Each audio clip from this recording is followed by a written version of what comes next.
হলিউডে নিজের দাপট আরও একবার প্রমাণ করে দিলেন প্রিয়াঙ্কা চোপড়া। তলোয়ার হাতে রক্তমাখা মুখ, চোখে আগুন আর ভয়ঙ্কর এক জলদস্যু চরিত্র দ্য ব্লাফের ট্রেলার প্রকাশের পর থেকে সোশ্যাল মিডিয়ায় ঝড়। প্রথম ঝলকেই দর্শকের মনে কৌতূহল তৈরি করেছিলেন প্রিয়াঙ্কা, আর ট্রেলারে সেই কৌতূহল এখন রীতিমতো আগুনে রূপ নিয়েছে। কখনো হলিউড তারকা কার্ল আরবানের সঙ্গে তলোয়ার যুদ্ধ, কখনো আবার সমুদ্র তটে পড়ে থাকা শাক দিয়েই শত্রুকে ঘায়েল করা।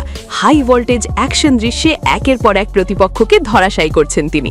রক্তস্নাত মুখে উল্লাসে মাততে থাকা এই জলদস্যু চরিত্র দেখে অনেকেরই মনে পড়ছে অ্যাঞ্জেলিনা জোলির কথা, আবার কেউ কেউ আদর করে ডাকছেন লেডি জ্যাক স্প্যারো। সিনেমাটির পটভূমি 19 শতকের শেষ ভাগ। প্রিয়াঙ্কার চরিত্রের নাম এরসেল বডেন।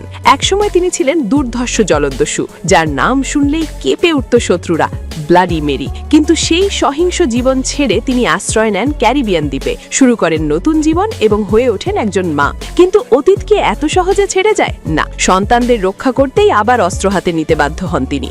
এই সিনেমা আসলে দেখাবে একজন সিঙ্গল মাদার কতদূর যেতে পারেন তার সন্তানদের জন্য। কোয়ান্টিকো দিয়ে হলিউডে যাত্রা শুরু করেছিলেন প্রিয়াঙ্কা চোপড়া। অনেকে ভেবেছিলেন হয়তো ক্ষণস্থায়ী সাফল্য, কিন্তু দ্য ব্লাফ প্রমাণ করে দিল এই সাফল্য কোনো কাকতালীয় ঘটনা নয়। বলিউডে যখন আলফা মেল চরিত্রের রমরমা, ঠিক তখনই হলিউডের পর্দায় প্রিয়াঙ্কা হাজির হলেন একেবারে আলট্রা ওম্যান রূপে। ট্রেলার মুক্তির পর বলিউডের একাধিক তারকাও প্রকাশ্যে প্রশংসা করেছেন প্রিয়াঙ্কার। আগামী 25 ফেব্রুয়ারি প্রাইম ভিডিওতে মুক্তি পাচ্ছে দ্য ব্লাফ। অনেকের মতে একসময় বলিউডে কোণাঠাসা হলেও হলিউডে নিজের জায়গা শক্ত করে বুঝিয়ে দিয়েছেন প্রিয়াঙ্কা চোপড়া। একটা কথাই স্পষ্ট, তাকে এত সহজে দমিয়ে রাখা যাবে না।